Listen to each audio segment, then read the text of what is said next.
இந்த ஃபங்க்ஷன்ல இவ்வளவு பேரை பார்க்கறதுக்கு ரொம்ப சந்தோஷமா இருக்கு. இந்த ஃபங்க்ஷனுக்கு என்னை அழைத்த மரியதாஸ் அவர்களுக்கு நன்றியை தெரிவித்துக் கொள்கிறேன். இன்னைக்கு எனக்கு 2 டாபிக் பேச சொல்லியிருக்காங்க. ஒன்று வந்து போன் மேரோ ஆஸ்பிரேஷன், அதை பற்றியும் ஒரு டிரான்ஸ்பிளான்ட் பற்றி ஒரு ஓவர்வியூ, 2 பற்றி பேச சொல்லியிருக்காங்க. முடிஞ்ச அளவு சுருக்கமாக பேசுறதுக்கு நான் என்னுடைய உரையை முடிச்சுக்கிறதுக்கு நான் ட்ரை பண்ணுறேன். ஏன்னா ரொம்ப நேரம் பேசினா போர் அடிச்சிடும். ஸோ ஹெமட்டாலஜிங்கிறது பிளட் டிசீஸ் பற்றி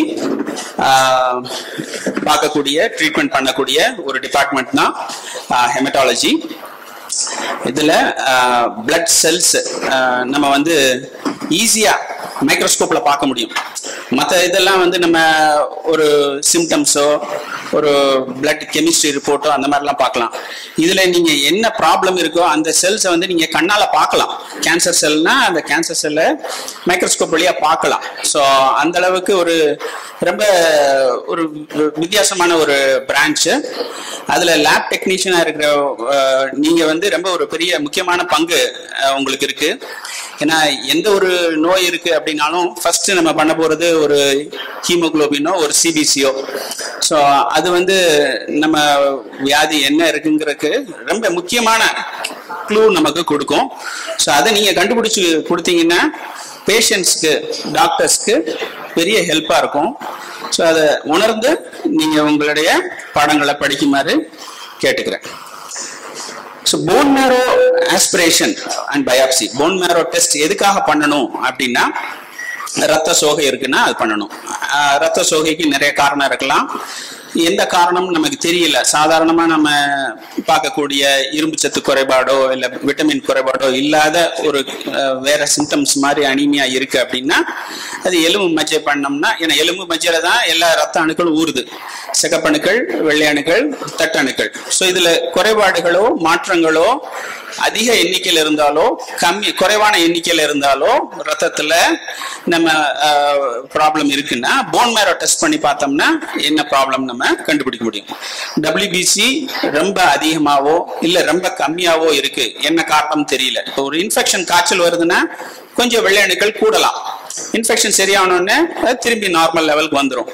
பட் ஒரு இன்ஃபெக்ஷன் இல்லாத ஒரு நபருக்கு, இந்த காய்ச்சல்லாம் இல்லை ரொம்ப இல்லாத ஒரு நபருக்கு வெள்ளை அணுக்கள் அதிகமாவோ இல்லை ரொம்ப கம்மியாவோ இருக்குன்னா நம்ம எலும்பு மஜ்ஜை டெஸ்ட் பண்ணி பார்க்கணும். அதே மாதிரி தட்டு அணுக்கள் ரொம்ப கம்மியா இருந்துச்சுன்னா ப்ளீடிங் ஆகும். நார்மலா 1.5 லட்சத்துக்கு மேல இருக்கும். ரொம்ப கம்மியாகும் போது இரத்த கசிவு பற்களிலோ ஈறுகளில் இருந்தோ மூக்குல இருந்தோ இல்ல யூரின்லயோ மோஷன்லயோ பிளட் வெளியேறலாம். ஸோ இந்த மாதிரி இல்ல ஸ்கின் ப்ளீடிங், பெட்டிக்கே பர்பியூரா அப்படின்னு சொல்லுவோம். இந்த மாதிரி இருக்கிற கண்டிஷன்ல பிளேட்லெட் கம்மியா இருக்கும் அப்படின்னா நம்ம எதனால கம்மியா இருக்குன்னு பாக்குறதுக்கு போன் மேரோ பண்ணணும். எல்லா அணுக்களுமே சில சமயம் கம்மியா இருக்கும். ஹீமோகுளோபின், WBC, பிளேட்லெட், அந்த கண்டிஷன் நம்ம என்னன்னு பாக்குறதுக்கும் போன் மேரோ டெஸ்ட் பண்ண வேண்டியது. பான்சைட்டோபினியா, பான்னா அனைத்து செல்களும் கம்மியா இருக்கிறது.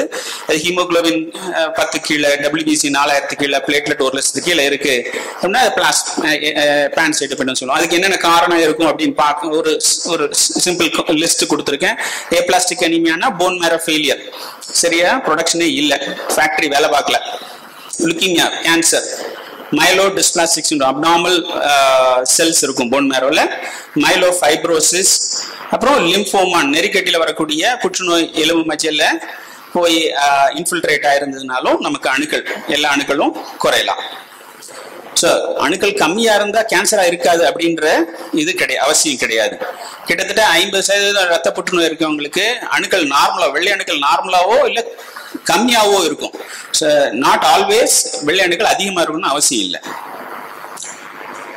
அப்புறம் ரத்தம், பிளட் டெஸ்ட் எல்லாருக்கும் சிபிசி பண்றோம். பெர்ஃபில்ஸ்மியர் ஒரு பிரச்சனை ஒரு வாரத்துக்கு மேல ஒரு நபருக்கு பிரச்சனை இருந்துட்டே இருக்குன்னா காமனா பார்க்கக்கூடியது சிபிசியும் ஒரு பெர்ஃபில்ஸ்மியர். பெர்ஃபில்ஸ்மியர்ல ஒரு சில அப்னார்மாலிட்டி இருந்ததுன்னா நம்ம போன் மேரோ டெஸ்ட் பண்ணணும். பிளாஸ்ட் இருக்கு, பிளாஸ்ட்னா கேன்சர் செல். நியூக்ளியேட்டட் ஆர்பிசிங்கிறது நம்ம உடம்புல 2 செல் இருக்கு, அதுல வந்து நியூக்ளியஸ் கிடையாது. சொல்ல முடியுமா என்னன்னு?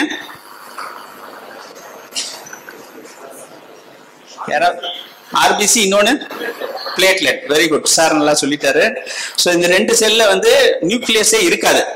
ஆனா பெரிஃபரல் ஸ்மியர் பார்க்கும்போது ஆர்பிசில நியூக்ளியஸ் இருந்துச்சுன்னா அதை நியூக்ளியேட்டட் ஆர்பிசின்னு சொல்லுவோம். ஸோ அந்த மாதிரி பெரிஃபரல் ஸ்மியர்ல இருந்துச்சுன்னா போன் மேரோல ஏதோ ப்ராப்ளம் இருக்குன்னு அர்த்தம். ஸோ அப்போ போன் மேரோ டெஸ்ட் பண்ணி பார்க்கணும். தட்டணுக்கள் ரொம்ப குறைவா இருந்தாலும் போன் மேரோ டெஸ்ட் பண்ணணும். டிஸ்பிளேசியா, அதாவது ரத்த அணுக்கள்ல நார்மலா இல்லாம கேன்சர் செல்லாம் இல்லாம கொஞ்சம் மாற்றம் இருந்ததுனாலும் நம்ம போன் மேரோ பண்ணணும். லியூகோ எரித்ரோபிளாஸ்டிக் பிளக் பிக்சர் அப்படி இருந்தாலும் பண்ணணும். ஸோ பிளாஸ்ட்னா என்ன அப்படின்னா, நார்மலா இருக்கிற செல் வந்து கொஞ்சம் பெருசா இருக்கும், நியூக்ளியஸ் வந்து ரொம்ப பெருசா இருக்கும், சைட்டோபிளாசம் ரொம்ப கம்மியா இருக்கும். ஸோ நியூக்ளியர் சைட்டோபிளாஸ்மிக் ரேஷியோன்னு சொல்லுவோம். சாதாரணமாக பார்க்கும்போது சைட்டோபிளாசம் அதிகமாக இருக்கும், நியூக்ளியஸ் கம்மியாக இருக்கும். ஸோ அதில் மாறி நியூக்ளியஸ் பெருசாகி சைட்டோபிளாசம் கம்மியாயிருச்சுன்னா அது பிளாஸ்ட் செல்லாக இருக்கலாம். அந்த குரோமாட்டின் சொல்லக்கூடிய நியூக்ளியஸ்ல இருக்கக்கூடிய குரோமாட்டின்ங்கிறது ஓப்பன் குரோமாட்டின் சொல்லுவோம். அந்த பக்கத்தில் இருக்கிறது வந்து கண்டென்ஸ்டு குரோமாட்டின், அதாவது அது கிளம்ப்டா இருக்கும், திட்டா இருக்கும். இதுல பார்க்கும்போது ஒரு சல்லடையில பாக்குற மாதிரி இருக்கக்கூடிய அந்த நியூக்ளியஸ் வந்து அதுதான் வந்து ஓப்பன் குரோமாட்டின் சொல்லுவோம். அந்த மாதிரி இருந்தாலும் செல்ஸ் பெருசா இருந்தாலும் சைட்டோபிளாசம் கம்மியாகி நியூக்ளியஸ் பெரிய நியூக்ளியஸா இருந்தாலும் நியூக்ளியஸ்குள்ளார நியூக்ளியோலை ப்ராமினெண்டா தெரியுதுனாலும் இதெல்லாம் வந்து இந்த செல் கேன்சர்ஸ் எல்லாம் இருக்கலாம் அப்படிங்கிற சந்தேகத்தை கொடுக்கும். ஸோ இது யூஸ்வலா வந்து நியூட்ரோஃபில் தான் நமக்கு பிளட்ல இருக்கும். அதோடைய ப்ரிகர்சர், அதோட முன்னோடி எலும்பு மஜ்ஜையில இருக்கக்கூடிய அதாவது ஸ்டார்டிங் வந்து மைலோபிளாஸ்ட் லெஃப்ட்ல இருக்கிறது, அடுத்தது மைலோசைட், அடுத்து ப்ரோமைலோசைட், myelocyte, மெட்டாமைலோசைட், pant form and neutrophil. யூஸ்வலா ரத்தத்துல நியூட்ரோஃபிலும் பேண்ட் ஃபார்ம்ஸ் மட்டும் இருக்கும். அதே அதோட ப்ரிகர்சர் செல்ஸ் பெரிஃபரல் ஸ்மியர்ல தெரியுது அப்படின்னா ஏதோ ப்ராப்ளம் இருக்கலாம் அப்படின்ற ஒரு சந்தேகத்தை நமக்கு கொடுக்கும். ஸோ பிளாஸ்ட் வந்து சாதாரணமா இருக்காது பிளட்ல. அதே 20% மேல இருந்துச்சுன்னா அது கேன்சரா இருக்கும். போன் மேரோல லெஸ் தென் 5% இருந்தா அது நார்மல்.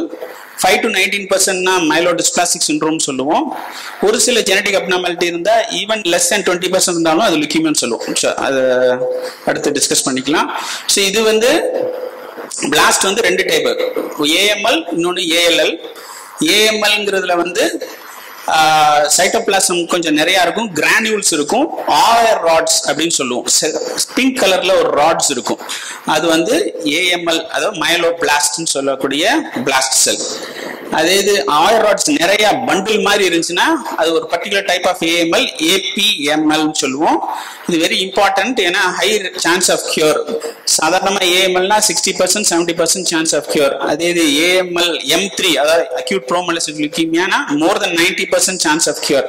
ஸோ இது பெரிஃபரல் ஸ்மியர்ல பார்த்தே நம்ம கண்டுபிடிக்கலாம். அதே இது லிம்போபிளாஸ்ட் வந்து 3 டைப்பா இருக்கும், L1 blast, L2 blast, L3 blast. எல்லாமே பெரிய நியூக்ளியஸ் சைட்டோபிளாசம் கம்மியா இருக்கும். L1னா சின்னதா இருக்கும், L2னா பெருசா இருக்கும், L3ங்கிறது வந்து வேக்யூல்ஸ் இருக்கும் சைட்டோபிளாசம்ல. ஸோ இதுதான் டிஃபரன்ஸ், L1, L2, L3 லிம்போபிளாஸ்ட். இதே இது மைலோபிளாஸ்ட்ல பாத்தீங்கன்னா சைட்டோபிளாசம் கொஞ்சம் கூட இருக்கும், கிரானியூல்ஸ் இருக்கும் சைட்டோபிளாசம்ல. வேற லிம்போபிளாஸ்ட்ல சைட்டோபிளாசமே ரொம்ப கம்மியா இருக்கும், கிரானியூல்ஸ் இருக்காது. நியூக்ளியேட்டட் ஆர்பிசி சரௌண்டிங் இருக்க எல்லாமே RBC. அதுல நார்மலா நியூக்ளியஸ் இருக்காது, அதுல நியூக்ளியஸ் இருந்துச்சுன்னா NRBC. இது இருந்தாலும் நம்ம போன் மேரோ பண்ணணும். தட்டணுக்கள் ஒரு ஹை பவர் ஃபீல்ட்ல நமக்கு வந்து சாதாரணமா ஒரு தட்டணுக்கள் இருந்ததுன்னா அதோட பிளேட்லெட் கவுண்ட் வந்து ஈக்குவலன்ட் டு 15 to 20,000. அப்ப அப்ராக்சிமேட்லி ஒரு 8ல இருந்து 12 இருக்கணும். நார்மலா ஒரு ஹை பவர் ஃபீல்ட் ஆயில் இமர்ஷன்ல போட்டு பார்க்கும்போது 8 to 12 இருக்கணும். இந்த ஃபீல்ட்ல பாத்தீங்கன்னா ஒரே ஒரு தட்டணுக்கள் தான் இருக்கு. ஸோ தட்டணுக்கள் கம்மியா இருக்கு அப்படின்னா நம்ம போன் மேரோ பண்ணணும். தட்டணுக்கள் கம்மியா இருந்துச்சுன்னா இந்த ப்ளீடிங் சிம்டம்ஸ் வரலாம். தட்டணுக்கள் சம்டைம்ஸ் வந்து மெஷின் வந்து தப்பா காட்டும். ஏன் அப்படின்னா ஒரு சில சமயம் இந்த பிளேட்லெட் வந்து கிளம்ப் ஆயிருச்சுன்னா மெஷின் வந்து கம்மியா. ஏன் நடக்கும் அப்படின்னா EDTA டியூப்ல தான் நம்ம யூஸ்வலா சாம்பிள் கலெக்ட் பண்ணி ஸ்மியர் போடுவோம், ஆட்டோமேட்டட் மெஷின்ல போடுவோம். அப்போ ஒரு சிலருக்கு ஆன்டிபாடி இருக்கும், ஆன்டி பிளேட்லெட் ஆன்டிபாடி. அது இடிடி இருக்கிற பட்சத்துல அந்த பிளேட்லெட்லாம் கிளம்ப் ஆயிரும். அதே இது வந்து சிட்ரேட் டியூப்ல போட்டு நம்ம பார்த்தோம்னா கிளம்ப் ஆகாம இருக்கும். ஸோ இது வந்து சூடோ த்ரோம்போசைட்டோபெனியா. அப்ப எப்பவுமே மெஷின் வந்து பிளேட்லெட் கம்மின்னு சொல்லுச்சுன்னா ஃபர்ஸ்ட் நீங்க பெரிஃபரல் ஸ்மியர் எடுத்து பார்க்கணும். ஏன்னா சூடோ த்ரோம்போசைட்டோபெனியா இருந்துச்சுன்னா it is actually normal platelet count. ஒரு எவாலுவேஷனும் வேண்டாம், எந்த ட்ரீட்மெண்ட்டும் வேண்டாம். அது lab error, lab abnormality. Leucoerythroblastic blood பிக்சர்னா நார்மலா வந்து நியூட்ரோஃபில் மட்டும் தான் இருக்கும். அதோட நான் பிரிகர்சர் சொன்னேன் இல்லையா, மைலாய்ட் பிரிகர்சர், ப்ரோமைலோசைட், மெட்டாமைலோசைட், பிளாஸ்ட் அதெல்லாம் இருந்தாலோ, நியூக்ளியேட்டட் ஆர்பிசி இருந்தாலோ, அல்லது ஒரு டாக்ரியோசிஸ், அந்த ஆர்பிசி வந்து டியர் ஷேப், அதாவது கண்ணீர் வடிவுல இருந்துச்சுன்னா அது வந்து டியர் டிராப் செல்ஸ் சொல்லுவோம். ஆர்பிசி அந்த ஷேப்ல இருந்துச்சுன்னா இது வந்து போன் மேரோல ஏதோ ஒரு ப்ராப்ளம் இருக்குன்னு அர்த்தம். போன் மேரோல நிறைய செல்ஸ் இன்ஃபில்ட்ரேஷனா இருக்கும்போது இந்த செல்ஸ் எல்லாம் நார்மலா போன் மேரோல இருக்க செல்ஸ்லாம் வெளியில வந்துடும். அதுதான் வந்து லியூகோஎரித்ரோபிளாஸ்டிக் பிளட் பிக்சர் சொல்லுவோம். ஸோ இந்த மாதிரி இருந்ததுன்னா அந்த பெரிஃபரல் ஸ்மியர்ல பிளாஸ்டோ, என்ஆர்பிசியோ, லோ பிளேட்லெட் கவுண்டோ அல்லது இந்த லியூகோஎரித்ரோபிளாஸ்டிக் பிளட் பிக்சரோ இருந்தா நம்ம போன் மேரோ டெஸ்ட் பண்ணணும். டிஸ்பிளேசியான்னு நான் சொன்னேன். டிஸ்பிளேசியாங்கிறது ஆர்பிசியில் இருக்கலாம், பிளேட்லெட்ல இருக்கலாம். ஸோ இதெல்லாம் இருந்ததுன்னா நமக்கு வந்து போன் மேரோ பண்ணி பார்க்கணும். அது ஒரு ரேர் கண்டிஷன். யூஸ்வலி ஏஜ் கூட இருக்கவங்கள எம்டிஎஸ்ங்கிற கண்டிஷன் வரும். ஸோ அதுல வந்து ரத்த அணுக்கள்லாம் கம்மியா இருக்கும். சிகப்பணுக்கள், பிளேட்லெட், வெள்ளை அணுக்கள் எல்லாமே கம்மியா இருக்கலாம். ஸோ போன் மேரோ எந்த இடத்துல பண்ணுவோம்? யூஸ்வலா வந்து இடுப்பு எலும்புல பண்ணணும். போஸ்டீரியர் சுப்பீரியர் இலியாக் ஸ்பைன்ல பண்ணணும். அதுதான் பெஸ்ட் பிளேஸ். அதுல ஆஸ்பிரேட்டும் பண்ணலாம். அதாவது ஒரு நீடில் போட்டு அதுல இருக்கக்கூடிய போன் மேரோவை ஆஸ்பிரேட் பண்றோம், பிளட் மாதிரி இருக்கக்கூடிய லிக்விட. இன்னொன்னு வந்து ஒரு பயாப்சி, ஒரு சின்ன பீஸ் ஆஃப் போனையும் எடுப்போம். ஸோ இது ரெண்டுமே ஒரே இடத்துல எடுக்கக்கூடிய பிளேஸ் வந்து போஸ்டீரியர் சுப்பீரியர் இலியாக் ஸ்பைன். நம்ம இடுப்புல ஒரு சின்ன குழி மாதிரி இருக்கும் ரெண்டு பக்கமும், அந்த இடம் தான் அந்த போஸ்டீரியர் சுப்பீரியர் இலியாக் ஸ்பைனுங்கிறது. லோக்கல் அனஸ்தீசியாலே பண்ணிடலாம். ரொம்ப சின்ன குழந்தைகளா இருந்தா ஜெனரல் அனஸ்தீசியா கொடுத்து, ஷார்ட் அனஸ்தீசியா கொடுத்து இது பண்ண வேண்டியிருக்கும். வேற எங்கெல்லாம் பண்ணலாம்னா ஸ்டெர்னம்ல பண்ணலாம். ஸ்டெர்னம்ல பண்றதுக்கு நமக்கு வந்து ஆஸ்பிரேட் மட்டும் தான் பண்ண முடியும். பயாப்சி என்ன சின்ன போன், இதே இடுப்பு எலும்புங்கிறது நல்ல திக்கான போன். ஸோ அதில் பயாப்சியும் பண்ண முடியும். ஸோ அட்வான்டேஜ் வந்து இலியாக் கிரஸ்ட்ல, போஸ்டீரியர் சுப்பீரியர் இலியாக் ஸ்பைன்ல பண்றது தான். ஸோ அதுல எல்லா பேஷண்ட்டுக்கும் ஜென்ரலா போன் மேரோ பண்றோம்னா ஆஸ்பிரேட்டும் பயாப்சியும் சேர்ந்து பண்றது தான் கரெக்டான ப்ரொசீஜர். ரொம்ப சின்ன குழந்தைகள்ல டிபியாலையும் பண்ணலாம். ஸோ இதுதான் ஃபர்ஸ்ட் மேல இருக்கிறது ஆஸ்பிரேஷன் நீடில். அதுல வந்து ஃப்ளூயிடை மட்டும் ஆஸ்பிரேட் பண்ண முடியும். கீழே இருக்கிறது ஜம்ஷேதி நீடில் சொல்லுவோம். அதுல ட்ரிஃபைன் பயாப்சி பண்ணலாம், ஆஸ்பிரேட்டும் அதுல பண்ணலாம். எப்படி பண்ண போறோம் அப்படின்னா, பேஷண்ட்டை ஒரு சைடில் படுக்க வச்சு, லெஃப்ட் லேட்டரல் பொசிஷன்ல படுக்க வச்சு நம்ம ஆன்டிசெப்டிக் வச்சு கிளீன் பண்ணணும். ஸ்கின்னை ப்ராப்பராக கிளீன் பண்ணி, அதுக்கு ப்ரொசீஜர்லாம் இருக்கு. 2-3 தடவை கிளீன் பண்ணி ஒரு 2 minutes வெயிட் பண்ணிட்டு லோக்கல் அனஸ்தீசியா கொடுத்து போன் மேரோ நீடில் பர்பெண்டிகுலரா உள்ள இன்சர்ட் பண்ணி அந்த மேரோக்குள்ளார போற நமக்கு ஃபீலிங் கிடைக்கும். அதுல இருந்து அந்த உள்ள இருக்கிற ஸ்டில்லட் எடுத்துட்டு ஆஸ்பிரேட் பண்ணணும். ஒரு 0.5 cc தான் எடுக்கணும். அதுக்கு மேல ரொம்ப ஆஸ்பிரேட் பண்ணிட்டோம்னா டைல்யூட் ஆயிரும். இப்போ டைல்யூட் ஆச்சுன்னா பெரிஃபரல் பிளட் மாதிரி தான் இருக்கும் அது. ஸோ அது நமக்கு தேவையில்லை. பெரிஃபரல் பிளட் தான் நம்ம பிளட் எடுத்தே பார்த்துருவோம். ஸோ போன் மேரோ வந்து பண்ணும்போது அந்த ஆஸ்பிரேட் பண்ணும்போது வெறும் 0.5 cc தான் பண்ணணும். அதை எடுத்து உடனே ஸ்லைடு போட்டு பார்க்கணும். கொஞ்சம் பக்கத்தில் வச்சுக்கலாம், சாரி. ஸோ அந்த ஆஸ்பிரேட் பண்ணிட்டு உடனடியாக நம்ம ஸ்லைடு போடணும், இல்லைன்னா பிளட் வந்து கிளாட் ஆயிரும். ஸோ அதுக்கப்புறம் இந்த ஸ்லைடெல்லாம் போட்டு முடிச்சதுக்கு அப்புறம் மற்ற சாம்பிள்ஸ்லாம் கலெக்ட் பண்ணணும். போன் மேரோல வெறும் ஆஸ்பிரேட் ஸ்லைடு பண்ணி பயாப்சி பண்ணா மட்டும் பத்தாது. We should do additional test like flow cytometry, cytogenetics and molecular genetic test. அதை பத்தி லாஸ்ட்ல ஒரு ஸ்லைடு போட்டிருக்கேன். So trephine biopsy always we have to do. And அதை வந்து ஃபார்மலின்ல போட்டு பண்ணணும். அதை ஃபிக்ஸ் பண்ணி அது டீகால்சிஃபிகேஷன் ஆகி அது பயாப்சி பிளாக், வேக்ஸ், பேராஃபின் பிளாக் போட வேண்டியிருக்கும். அதெல்லாம் பார்க்கறதுக்கு நம்ம 4 நாள் 5 நாள் ஆயிரும். ஆஸ்பிரேஷன்ங்கிறது 2 மணி நேரத்துல நம்ம பார்த்து முடிச்சிடலாம். ஸோ ஆஸ்பிரேட் 0.5 cc எடுத்தோடனே ஒரு ஸ்லைடில் அப்படி போட்டுக்கணும். போட்டோடனே அது கொஞ்சம் அப்படியே ஸ்லாண்டாக வச்சோம்னா இந்த ஃப்ளூயிட் பார்ட்லாம் வெளியில கீழே இறங்க ஆரம்பிச்சிடும் கிராவிட்டியில. அந்த பார்ட்டிகிள்ஸ்லாம் அதில் ஒட்டிட்டு இருக்கும். அந்த பார்ட்டிகிள்ல பிக் பண்ணும். இன்னொரு ஸ்லைடு எடுத்து அந்த பார்ட்டிகிளை பிக் பண்ணி நம்ம நார்மலா பிளட் ஸ்மியர் போடுற மாதிரி போடணும். இது குவிக்கா போடணும், இல்லாட்டி கிளாட் ஆயிரும். இதர் அந்த பார்ட்டிகிளை 2 ஸ்லைடை வச்சு நம்ம அப்படியே ஒண்ணுக்கு ஸ்லைடை வச்சு அப்படியே இது பண்ணலாம். அது பேர் வந்து கிரஷ் ப்ரிப்பரேஷன் சொல்லுவோம். இன்னொன்னு நான் சொன்ன மாதிரி அந்த பார்ட்டிகிளை பர்டிகுலரா பிக் பண்ணி ஸ்மியர் போடணும். அது வந்து பெஸ்ட் மெத்தட், வெட் ஸ்மியர் ப்ரிப்பரேஷன். சம்டைம்ஸ் வந்து ஆஸ்பிரேட் சரியா வராது. அப்ப பயாப்சி எடுத்து நம்ம டச் இம்ப்ரிண்ட் போடணும். அந்த பயாப்சியை 2 ஸ்லைடுக்கு கீழே இடையில வச்சு நம்ம வந்து டச் பண்ணணும். அதுதான் டச் இம்ப்ரிண்ட்னு சொல்லுவோம். ஸோ டிபிக்கலா நம்ம போன் மேரோ பண்ணும்போது அந்த பார்ட்டிகிள்ஸ் நல்லா தெரியணும். அது தெரியலன்னா தென் இந்த சின்ன சின்ன டாட் தெரியுது பாருங்க, அதுதான் பார்ட்டிகிள் சொல்லுவோம். இந்த பார்ட்டிகிள் இல்லைன்னா உங்களோட போன் மேரோ நல்ல சாம்பிள் கிடையாது. அந்த ஸ்லைட்ல உங்களுக்கு கரெக்டான இன்ஃபர்மேஷன் கிடைக்காதுன்னு அர்த்தம். இது மைக்ரோஸ்கோப்ல லோ பவர்ல பார்க்கும்போது நமக்கு இந்த மாதிரி தெரியும் பார்ட்டிகிள்ஸ். இது வந்து பார்ட்டிகிள். அது நம்ம வந்து ஒரு ஸ்லைட்ல இழுக்கும் போது அந்த பார்ட்டிகிள் அட்டாச் ஆகிருக்கக்கூடிய செல்ஸ் எல்லாம் நமக்கு தனித்தனியா செப்பரேட்டா இருக்கும். அதுதான் அந்த செல்லுக்கு பின்னாடி இருக்கிற ஏரியா, ட்ரெயில்ஸ் சொல்லுவோம். இந்த ட்ரெயில் ஏரியால தான் அந்த செல்ஸ் எல்லாம் இண்டிவிஜுவலா இருக்கும். அந்த இடத்துல தான் நம்ம ஹை பவர்லயோ ஆயில் ஃபீல்ட்லயோ போட்டு நம்ம இண்டிவிஜுவலா அந்த செல்ஸ் எல்லாம் என்னன்னு பார்க்க போறோம். ஸோ இந்த பார்ட்டிகிள் பார்த்தோம்னா ஃபுல்லா ப்ளூயிஷா இருக்கு. இது வந்து cellular, very cellular hyper cellular particle சொல்லுவோம். அதே இந்த பார்ட்டிகிள் பாத்தீங்கன்னா எல்லாம் எம்டி ஸ்பேஸா இருக்கு. நம்ம மெத்தனால்ல வந்து ஃபிக்சேஷன் பண்ணுவோம். மெத்தனால் ஃபிக்சேஷன் பண்ணும்போது எம்டி ஸ்பேஸ்ங்கிறது nothing but actually lipids, fat இருக்கும். ஒன்னும் பார்ட்டிகிள் மேரோ பார்ட்டிகிள் இருக்கும் அல்லது ஃபேட் இருக்கும். மெத்தனால்ல போடும்போது இந்த ஃபேட் டிசால்வ் ஆயிரும். அதனால அது நமக்கு வந்து இந்த எம்டி ஸ்பேஸ் மாதிரி தெரியும். ஆக்சுவலா அதுல ஃபேட் இருக்கும்.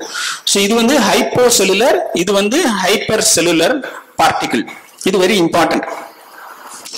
இது ஒரு கம்பேரிசன். இது வந்து ஒரு நார்மல் செல்லுலாரிட்டி.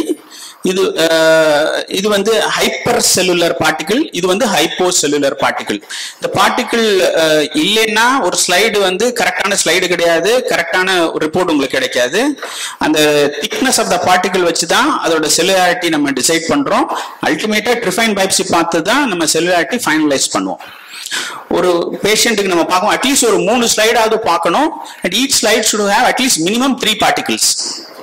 அந்த பார்ட்டிகிளுக்கு பின்னாடி இருக்கிற ஏரியால, அந்த ட்ரெயில்ஸ் சொல்லக்கூடிய ஏரியால தான் நம்ம ஹை பவர் ஆயில் ஃபீல்ட்ல போட்டு டிஃபரன்ஷியல் கவுண்ட் பண்ணணும். ஸோ ஃபர்ஸ்ட் எடுத்தோடனே ஸ்மியர் பண்ணி முடிச்சாச்சு. ஸ்டெயின் மெத்தனால்ல ஃபிக்ஸ் பண்ணிடுறோம். அதுக்கப்புறம் ஸ்டெயின் பண்றோம். Leishman stain, Giemsa stain, MGG stain அதெல்லாம் பண்றோம். இதெல்லாம் ஸ்டாண்டர்ட் ஸ்டெயின்ஸ். எம்ஜிஜிங்கிறது May Giemsa Grunwald stain. So that is the most ideal. But Leishman stain and Giemsa stains are also adequate stains. First smear எடுத்து பார்த்துட்டு பார்ட்டிகிள்ஸ்லாம் கரெக்டா இருக்கா, stain நல்லா இருக்கா அப்படிங்கிறத பார்க்கணும் 10x பவர்ல. அப்புறம் மற்ற என்னென்ன பார்க்கணும், செல்லுலாரிட்டி ஆஃப் த பார்ட்டிகிள், ட்ரெயில்ஸ், அந்த செல்ஸ், அந்த பார்ட்டிகிள் பின்னாடி இருக்கிற செல்ஸ்லாம் நல்லா இருக்கா, மெகாகரைசைட்ஸ் எப்படி இருக்கு, கிளஸ்டர் ஆஃப் செல்ஸ் இருக்கா, ஹீமோஃபாகோசைட்ஸ் இருக்கா, ஸ்டோரேஜ் செல்ஸ், அதெல்லாம் என்னன்னு ஒண்ணுன்னா பார்ப்போம். ஸோ பார்ட்டிகிள் நல்லா இருக்கான்னு மைக்ரோஸ்கோப்பிக்க கண்ணால பார்த்துடணும். அடுத்து செல்லுலாரிட்டி மைக்ரோஸ்கோப்ல லோ பவர் ஸ்கேனர்ல போட்டு பாத்தீங்கன்னா செல்ஸ் கம்மியா இருக்கா, நார்மலா இருக்கா, அதிகமா இருக்கான்ற ஒரு இன்ஃபர்மேஷன் உங்களுக்கு கிடைக்கும். அந்த ட்ரெயில்ஸ்லாம் நல்லா இருக்கான்றது நமக்கு தெரிஞ்சுக்கணும். செல்லுலாரிட்டி அண்ட் த ட்ரெயில்ஸ் நம்ம பார்க்கணும். அடுத்து megakaryocyte. Megakaryocyte is the largest cell in the bone marrow smear. இந்த பெருசா பஞ்சு முட்டாய் மாதிரி இருக்கு பாருங்க, அதுக்குள்ள பெரிய நியூக்ளியஸ் இருக்கும். இதுதான் மெகாகாரியோசைட். யூசுவலா அந்த பார்ட்டிகிள்ஸ் பக்கத்திலே சரௌண்டிங்காவே இருக்கும், அல்லது எட்ஜ் ஆஃப் த ஸ்மியர்ல இருக்கும், அல்லது பேஸ் ஆஃப் த ஸ்மியர்ல இருக்கும். ஸோ இந்த இடத்துல நம்ம கவனமா பார்க்கணும். மெகாகாரியோசைட்ஸ் இருக்கா, போதிய அளவில் இருக்கா, கம்மியா இருக்கா, ஷேப், சைஸ், ஷேப்பு, அதோடைய நியூக்ளியஸோடைய லொகேஷன் அதெல்லாம் பார்க்கணும். ஸோ அதெல்லாம் வச்சு நமக்கு இன்ஃபர்மேஷன் கிடைக்கும். அடுத்து வந்து இந்த மாதிரி சம்டைம் கிளம்ப்ஸ் ஆஃப் செல்ஸ் இருக்கும். இது இருந்த மாதிரி ஒரு செல்ஸ் கிளம்ப்ஸ் ஆஃப் செல்ஸ் பார்த்தோம்னா it is suggestive of metastatic disease into the bone marrow. அதாவது ஒரு ஸ்டொமக் கேன்சர் இருக்கும் that is infiltrating the bone marrow. இதை வச்சு நம்ம சொல்லலாம் ஏதோ ஒரு primary non hematologic malignancy cancer, அதாவது பிளட் கேன்சர் இல்லாத வேற ஒரு கேன்சர் அங்கிருந்து போன் மேரோல ஸ்ப்ரெட் ஆயிருக்குன்னு அர்த்தம் இந்த மாதிரி கிளம்ப்ஸ் ஆஃப் பார்ட்டிகிள்ஸ் இருந்ததுன்னா. அடுத்து நம்ம ஸ்டோரேஜ் செல்ஸ் சொல்லுவோம். மேக்ரோஃபேஜ்னு சொல்லக்கூடிய செல்ஸ் வந்து தான் ஸ்டோரேஜ் செல்ஸ்னு சொல்லுவோம். அது வந்து அப்நார்மல் ஸ்டோரேஜ், அதாவது கிளைகோஜன் ஸ்டோரேஜ், லிபிட் ஸ்டோரேஜ் டிசார்டர்ஸ்னு சர்டன் ஜெனட்டிக் டிசீஸ் இருக்கு. சின்ன குழந்தைகள்ல கல்லீரல் மண்ணீரல் வீக்கத்தோட சரியான வளர்ச்சி இல்லாம இருக்கும். இந்த மாதிரி குழந்தைகளுக்கு அவங்களுக்கு போன் மேரோ பண்ணி பார்க்கும்போது இந்த மாதிரி ஸ்டோரேஜ் செல்ஸ் தெரியும். இதெல்லாம் ஸ்கேனர் 10x மைக்ரோஸ்கோப் ஆப்ஜெக்டிவ்லயே தெரிஞ்சிடும். இது வச்சே நீங்க டயக்னோஸ் பண்ணிடலாம் இது ஒரு ஸ்டோரேஜ் டிசீஸ் இருக்கு இந்த சைல்டுக்கு அப்படின்னு. இது வந்து ஹீமோஃபாகோசைட்டோசிஸ். பாகோசைட்டோசிஸ்னா சாப்பிடுறது, ஹீமோஃபாகோசிஸ்னா பிளட் செல்ஸ் பிளட் செல்லே சாப்பிடுறது. நார்மலா மேக்ரோஃபேஜ் வந்து ஏதாவது ஒரு டெட் டிஷ்யூ, பாக்டீரியா, வைரஸ் அதெல்லாம் போய் முழுங்கும். அதே இது அப்நார்மலா மாறி நம்மளுடைய ஓன் பிளட் செல்ஸே முழுங்குறது. அந்த மேக்ரோஃபேஜ்க்குள்ளார எரித்ராய்ட்ஸ் இருக்கு, நியூட்ரோஃபில்ஸ் இருக்கு. ஸோ இந்த மாதிரி செல்ஸ் பார்த்தா it is diagnosis hemophagocytosis. Okay. So அடுத்து எந்த இடத்துல நம்ம மைக்ரோஸ்கோப்பை அடுத்து ஃபோக்கஸ் பண்ணணும்? பார்ட்டிகிள் பக்கத்துல நம்ம பார்க்கும்போது நமக்கு வந்து கொஞ்சம் செல்ஸ் செப்பரேட்டா இருக்கும், ஜம்பிள்டா இருக்கு, கிளம்ப்டா இருக்கும், ஒண்ணுக்கு மேல ஒட்டி ஒட்டி இருக்கக்கூடாது, கொஞ்சம் தள்ளி தள்ளி இருக்கணும். அந்த இடத்துல நம்ம மைக்ரோஸ்கோப்பை ஃபோக்கஸ் பண்ண 10x இருந்து 40x ஆவோ இல்லை ஆயில் இமர்ஷன்ல போடும்போது நமக்கு கிளியரா அந்த இண்டிவிஜுவல் செல்ஸ் தெரியும். அப்புறம் நம்ம அந்த இடத்துல டிஃபரன்ஷியல் கவுண்ட் பண்ணணும். ஸோ நார்மல் இதுல வந்து லிஸ்ட் பண்ணியிருக்கேன் என்னென்ன செல்ஸ் போன் மேரோல இருக்கும், அது எத்தனை பர்சன்டேஜ் இருக்கும். இதுல பாத்தீங்கன்னா பெரிஃபரல் பிளட்ல எந்த செல்ஸ் இருக்கும் அது எக்ஸப்ட் நியூட்ரோஃபில், மோனோசைட், லிம்போசைட். மற்ற எந்த செல்லுமே பெரிஃபரல் பிளட்ல யூஸ்வலா இருக்காது. அப்படி இருந்ததுன்னா அது அப்நார்மல். ஸோ என்னென்ன செல்ஸ் இருக்கு? மைலோபிளாஸ்ட் யூஸ்வலா லெஸ் தென் 5% தான் இருக்கும். ப்ரோமைலோசைட் 1 to 8, மைலோசைட் 5 to 19, மெட்டாமைலோசைட் அது ஒரு 17 to 33%, neutrophils, monocyte, lymphocyte, megakaryocytes, plasma cells ரொம்ப கம்மியா இருக்கும், 1 to 2% தான் இருக்கும். அப்புறம் எரித்ராய்ட் செல்ஸ் இருக்கும், ப்ரோநார்மோபிளாஸ்ட் அண்ட் நார்மோபிளாஸ்ட். ஸோ இதுல வந்து யூஸ்வலா மைலாய்ட்ஸ் எரித்ராய்டு அப்படின்னு நம்ம ரேஷியோ போட்டோம்னா நார்மலா 2 to 4:1 இருக்கும். அதே இது குழந்தைகள பார்க்கும்போது கொஞ்சம் அதிகமா இருக்கும் இந்த ரேஷியோ. ஸோ இதுல இந்த ஃபர்ஸ்ட் போட்டிருக்கேன் பாருங்க, இதுதான் megakaryocyte. It is the largest cell in the bone marrow. அந்த சைட்டோபிளாசம் பார்த்தா பஞ்சு மிட்டாய் மாதிரி இருக்கும். அதுல நியூக்ளியஸ் பாத்தீங்கன்னா மல்டிபிள் லோபேஷனோட இருக்கும், ஹைப்பர் லோபேட்டட் லார்ஜ் நியூக்ளியஸ் இருக்கும். அடுத்து இது வந்து மைலாய்டு ப்ரிகர்சர், மைலோசைட், பெரிய செல்ஸா இருக்கும். அடுத்த பெரிய செல்லு பெரிய நியூக்ளியஸ் இருக்கும், சைட்டோபிளாசம் நிறைய இருக்கும், சைட்டோபிளாசம் நிறைய கிரானியூல்ஸ் இருக்கும், அதுதான் மைலோசைட். அடுத்து இது வந்து மெட்டாமைலோசைட், கொஞ்சம் நியூக்ளியஸ் சின்னதா இருக்கும், பட் நியூட்ரோஃபில்ஸோட பெருசா இருக்கும், சைட்டோபிளாசம் கொஞ்சம் நிறைய இருக்கும், கிரானியூல்ஸ் இருக்கும். அடுத்து இது வந்து மெச்சூர் நியூட்ரோஃபில், இது வந்து எரித்ராய்ட். அது வந்து நியூக்ளியஸ் வந்து பர்ஃபெக்ட் சர்க்கிள் ஷேப்ல இருக்கும், பேசோஃபிலிக்கா இருக்கும். சைட்டோபிளாசம் பாத்தீங்கன்னா ப்ளூயிஷ் ஆர் பிங்கிஷா இருக்கும் depending on the stage of the maturation. இந்த கீழே இருக்கிற எரித்ராய்டு வந்து கொஞ்சம் பெருசா இருக்கு, அதுல வந்து பேசோஃபிலிக்கா இருக்கும். மேல இருக்க எரித்ராய்டு வந்து கொஞ்சம் பிங்கிஷா இருக்கும். More and more haemoglobin form ஆக ஆக நமக்கு அந்த ப்ளூ கலர் வந்து பிங்க் கலரா மாறிக்கிட்டே போகும். ஸோ பிளாஸ்ட் ஏற்கனவே சொன்னதுதான் blast, promyelocyte, myelocyte, metamyelocyte, then we have the mature neutrophil. So இது வந்து ஆர் ராட் இருந்துச்சுன்னா பெரிய கொஞ்சம் சைட்டோபிளாசம் நிறையாவும் சைட்டோபிளாசம் கிரானியூல்ஸோ ஆயர் ராட்ஸோ இருந்தா more likely it is myeloblast. Myeloid abnormality increase myeloid cells எப்போ வரும்னா ஒரு இன்ஃபெக்ஷன் இருக்கிற பட்சத்தில் மைலாய்டு செல்ஸ் அதிகமா இருக்கும். ஆர் மைலோ ப்ரொலிஃபரேட்டிவ் டிசார்டர்னு சொல்லுவோம், சிஎம்எல் பாலிசைத்தீமியா இந்த மாதிரி டிசீஸ்ல மைலாய்டு செல்ஸ் அதிகமா இருக்கும். அடுத்து லுக்கீமியால பிளாஸ்ட் அதிகமா இருந்துச்சு, மைலோ பிளாஸ்ட் அதிகமா இருந்துச்சுன்னா இந்த மைலாய்டு அப்னார்மாலிட்டி அதிகமான எண்ணிக்கையில் இந்த அணுக்கள் இருக்கும். எந்த கண்டிஷன்ல மைலாய்ட்ஸ் கம்மியா இருக்கும்? ஏப்ளாஸ்டிக் அனீமியா, மைலோடிஸ்பிளாஸ்டிக் சிண்ட்ரோம், மைலோஃபைப்ரோசிஸ், ஆர் ஏதாவது ஒரு ட்ரக் ஆர் வைரல் இன்ஃபெக்ஷன்ஸ் அது மூலமாகவும் டிரான்சியண்டா உங்களுக்கு மைலோ சப்ரஷன், அதாவது டிரான்சியண்டா போன் மேரோ சப்ரஸ் ஆயிருக்கும். அப்புறம் அதோட எஃபெக்ட் போக போக அது சரியாயிரும். இந்த லிம்போபிளாஸ்ட் L1 L2 L3 மார்பாலஜி அது ஏற்கனவே எக்ஸ்பிளைன் பண்ணியிருக்கேன். எரித்ராய்ட் சீரியஸ் இதுவும் வந்து ஃபர்ஸ்ட் வந்து ப்ரோ எரித்ரோபிளாஸ்ட், லாஸ்ட் வந்து எரித்ரோசைட். பெரிஃபரல் பிளட்ல எரித்ரோசைட்டும் ரெட்டிகுலோசைட் மட்டும் தான் இருக்கும். அதுக்கு முன்னாடி ஸ்டேஜ் வந்து இப்ப நீங்க இதுல பார்க்கும்போது சைட்டோபிளாசம் இனிஷியலா டார்க் ப்ளூவா இருக்கும், போக போக அதுல ஹீமோகுளோபின் ஃபார்ம் ஆக ஆக அந்த சைட்டோபிளாசம் பிங்கிஷா மாறிடும். ஸோ இதுதான் உங்களுக்கு maturation, various stages of maturation of எரித்ராய்ட்ஸ்.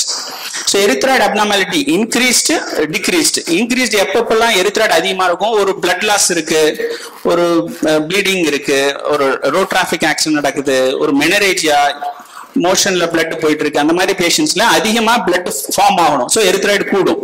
Haemolytic anemia, ஜாண்டிஸோட பிளட் ஆர்பிசி டெஸ்ட்ராய் ஆகுது அப்படின்னா bone marrow will try to produce more RBC.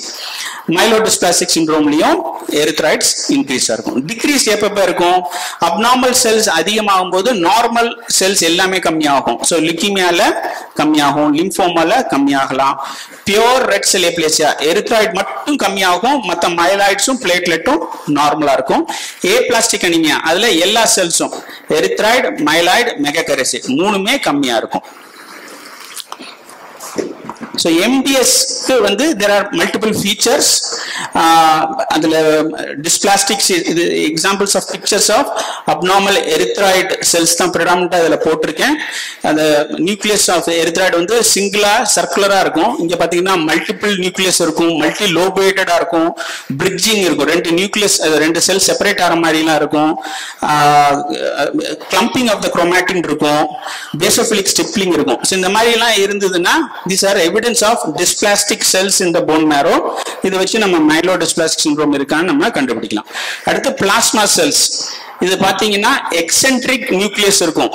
Oval shaped செல்ல எக்ஸென்ட்ரிக் நியூக்ளியஸ் ஒரு சைடுல தள்ளி இருக்கும் நியூக்ளியஸ். அந்த நியூக்ளியஸ் பக்கத்துல ஒரு ஒயிட்டிஷ் ஏரியா இருக்கும், அதுக்கு பேர் தான் கோல்கை ஜோன், GOLGI கோல்கை ஜோன் சொல்லுவோம். எங்கெங்கெல்லாம் புரோட்டீன் ஃபார்ம் ஆகுதோ இங்க கோல்கை ஜோன் அதிகமா இருக்கும். பிளாஸ்மா செல்ஸ் தான் நமக்கு இம்யூனோகுளோபுலின் ப்ரொடியூஸ் பண்றது. Immunoglobulin is a protein, so that is manifested as the அந்த ஒரு white color zone around close to the nucleus.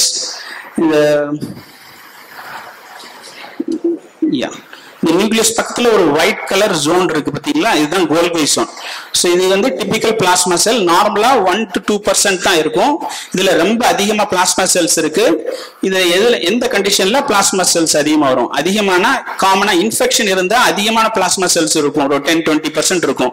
அந்த ஸ்லைட்ல பார்த்தா கிட்டத்தட்ட எல்லாமே பிளாஸ்மா செல்ஸ் தான். ஸோ அது வந்து மல்டிபிள் மைலோமான்னு சொல்லக்கூடிய பிளாஸ்மா செல்ல வரக்கூடிய ஒரு type cancer. So megakaryocytic abnormality எங்கெங்கெல்லாம் மெகாகாரியோசைட் அதிகமா இருக்கும்? ITP நம்ம காமனா பார்க்கக்கூடிய பிளேட்லெட் ப்ராப்ளம்ங்கிறது ITP. CML எசென்ஷியல் த்ரோம்போசைட்டீமியா அதிகமா பிளேட்லெட் உற்பத்தி. ஒரு சில பேஷண்ட்ஸ்க்குலாம் பாத்தீங்கன்னா 10 லட்சம் இருக்கும் பிளேட்லெட், 15 லட்சம் 20 லட்சம்லாம் இருக்கும். அது வந்து ரேரான ஒரு கண்டிஷன் கால் எசென்ஷியல் த்ரோம்போசைட்டோசிஸ். அதுல போன் மேரோ பண்ணி பார்த்தோம்னா மெகாகாரியோசைட் ரொம்ப அதிகமா இருக்கும். சம்டைம்ஸ் இன்ஃபெக்ஷன் இருந்தாலும் கொஞ்சம் டிரான்சியண்டா மெகாகாரியோசைட் அதிகமா இருக்கும், பிளேட்லெட் சம்டைம் இன்க்ரீஸா இருக்கலாம்.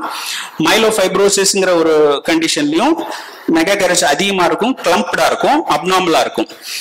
ரெடியூஸ் எங்கெங்கெல்லாம் இருக்கும்னா aplastic anemia, myelodysplastic syndrome, any abnormal infiltration of the bone. Abnormal செல்ஸ்ல எங்கெங்கெல்லாம் கூடுதோ அப்ப அங்கெங்கெல்லாம் நார்மல் செல்ஸ் குறைஞ்சு போயிடும். செல்லாட்டிலாம் ஏற்கனவே பார்த்துட்டோம். ஏஜுக்கும் செல்லுலாரிட்டிக்கும் ஒரு இம்பார்ட்டன்ட் அசோசியேஷன் இருக்கு.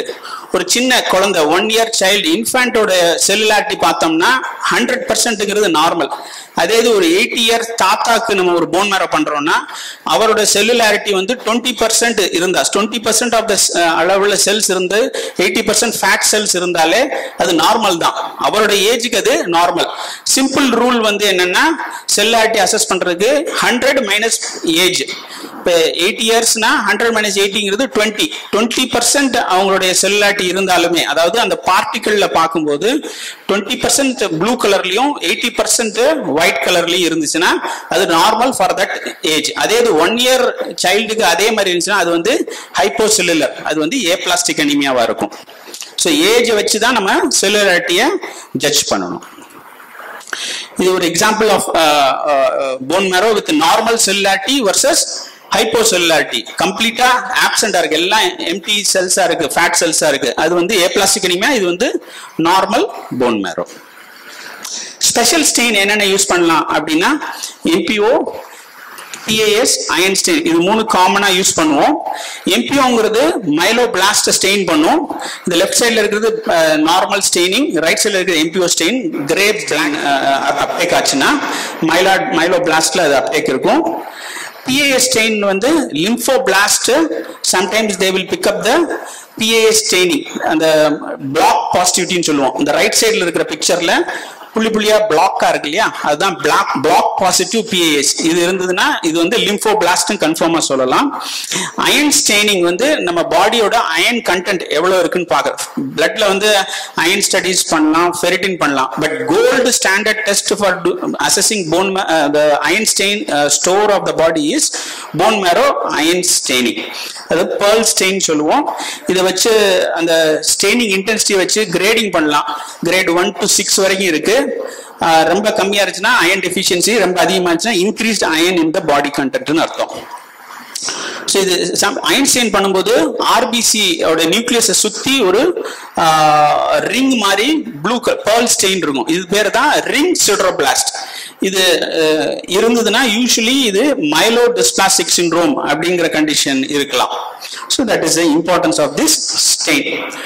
ஸோ இது போன் மேரோ ஆஸ்பிரேஷன் பண்ணியிருக்கோம், இது ஸ்லைட்லாம் போட்டோம், பார்த்துட்டோம். இது மட்டும் பண்ணோமா அப்படின்னா கிடையாது. நான் ஃபர்ஸ்டே சொல்லியிருக்கேன், அடிஷனல் சாம்பிள்ஸ்லாம் கலெக்ட் பண்ணணும். ஃப்ளோ சைட்டோமெட்ரி, சைட்டோஜெனட்டிக்ஸ், மாலிகுலர் ஜெனட்டிக்ஸ், இதெல்லாம் இல்லாம ஒரு கம்ப்ளீட் போன் மேரோ ஸ்டடி கிடையாது. ப்ராப்பரான டயக்னோசிஸ் நம்மளால அச்சீவ் பண்ண முடியாது. ஃப்ளோ சைட்டோமெட்ரி வச்சு ஒரு கேன்சர் இருக்குன்னா அது AML-ஆ ALL-ஆ வேற எதுவும் சப்டைப்பா, என்ன சப்டைப், அதெல்லாம் நம்ம கண்டுபிடிக்க முடியும். ஸோ இந்த மாதிரி பிளாட்ஸ்லாம் நீங்க பார்த்துருப்பீங்க. இந்த ஃப்ளோ சைட்டோமெட்ரியில இது மூலமா இந்த செல்லுடைய சர்ஃபேஸ்லயோ சைட்டோபிளாசம்லயோ என்ன ஆன்டிஜன், CD ஆன்டிஜன் சொல்லுவோம், கிளஸ்டர் ஆஃப் டிஃபரன்ஷியேஷன் அப்படின்னு சொல்லக்கூடிய ஆன்டிஜன்ஸை வச்சு அந்த செல் வந்து லிம்போபிளாஸ்டா மைலோபிளாஸ்டா அப்படிங்கறதெல்லாம் நம்ம டிசைட் பண்ண முடியும். அடுத்து சைட்டோஜெனட்டிக்ஸ்ங்கிறது அந்த நம்ம குரோமோசோம்ஸ் அந்த கேன்சர் செல்ல அப்நார்மாலிட்டி இருக்கான்னு பார்க்கும்.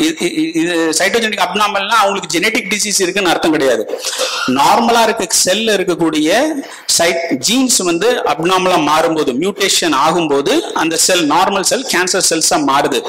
ஸோ இந்த கேன்சர் செல்லா மாறுற செல்ல இருந்து நம்ம ஜெனட்டிக் சைட்டோஜெனட்டிக் பண்ணும்போது அதோட இருக்கக்கூடிய அப்நார்மாலிட்டிஸ் வச்சு ஒரு சில அப்நார்மாலிட்டி இருந்தா குட் ப்ரோக்னோசிஸ், நல்ல அவுட்கம் இருக்கும். ஒரு சில அப்நார்மாலிட்டி இருந்தா poor outcome or poor prognosis ன்னு சொல்லுவோம். ஸோ அதனால தான் இதெல்லாம் important to do all these tests to properly decide the risk stratification of the cancer. அதே அதோட எக்ஸ்டென்ஷன் தான் சைட்டோஜெனட்டிக்ங்கிறது. கிராஸா பெரிய குரோமோசோம்ஸை பார்க்கறது. அதே இது மாலிகுலர் ஜெனட்டிக்ஸ் மைன்யூட்டா ஒவ்வொரு ஜீனை பார்க்கறது. PCR மூலமாவோ அல்லது நெக்ஸ்ட் ஜெனரேஷன் சீக்வன்சிங் சொல்லுவோம், அது மூலமா ரொம்ப மைன்யூட்டா எக்ஸ்டென்சிவா நிறைய மியூட்டேஷன்ஸ் நம்ம கண்டுபிடிக்க முடியும். இதெல்லாம் வந்து லேட்டஸ்ட் டெவலப்மெண்ட். இதெல்லாம் நம்ம இன்றைக்கு நம்மளுடைய பேஷண்ட்ஸுக்கு டே டு டே யூஸ் பண்ணிட்டு இருக்கோம். இதெல்லாம் வச்சுதான் ஒரு கேன்சர் பேஷண்ட், பிளட் கேன்சர் பேஷண்ட்டை எந்த ரிஸ்க், அவங்க லோ ரிஸ்க் இருக்காங்களா, ஹை ரிஸ்க்ல இருக்காங்களா, அவங்களுக்கு கீமோதெரபி மட்டும் போதுமா, டிரான்ஸ்பிளான்ட் பண்ணணுமா, போன் மேரோ டிரான்ஸ்பிளான்ட் பண்ணணுமாங்கிற முக்கியமான டிசிஷன்ஸ்லாம் பண்ண வேண்டிய ஒரு சிச்சுவேஷன் இருக்கும். அதுக்கெல்லாம் இதெல்லாம் ரொம்ப முக்கியமான டெஸ்ட். ஸோ இதை பத்திலாம் நீங்க தெரிஞ்சுக்கணும். அதுக்காக தான் இதை பத்தி சொல்றேன். Conclusion, bone marrow is a window to the blood forming process. அதாவது நம்ம கண்ணிலே பார்க்கலாம் blood எப்படி ஃபார்ம் ஆகுங்கிறத ப்ராப்பர் எவாலுவேஷன் போன் மேரோ பண்ணுறதுக்கு peripheral smear is first important thing. அதை ஒழுங்காக பார்க்கணும். அடுத்து போன் மேரோ ஆஸ்பிரேட் கரெக்டாக பண்ணியிருக்காங்களான்றத பார்க்கணும். ஸ்டெயினிங் கரெக்டாக இருக்கான்னு பார்க்கணும். Biopsy important. அடிஷ்னல் டெஸ்ட் இப்போ சொன்ன மாதிரி அதெல்லாம் பண்ணணும். Proper and timely diagnosis is also very important. இதெல்லாம் பண்ணாதான் அந்த பேஷண்ட்டுக்கு ப்ராப்பரான ட்ரீட்மெண்ட்டும் க்யூரும் நமக்கு கிடைக்கும்.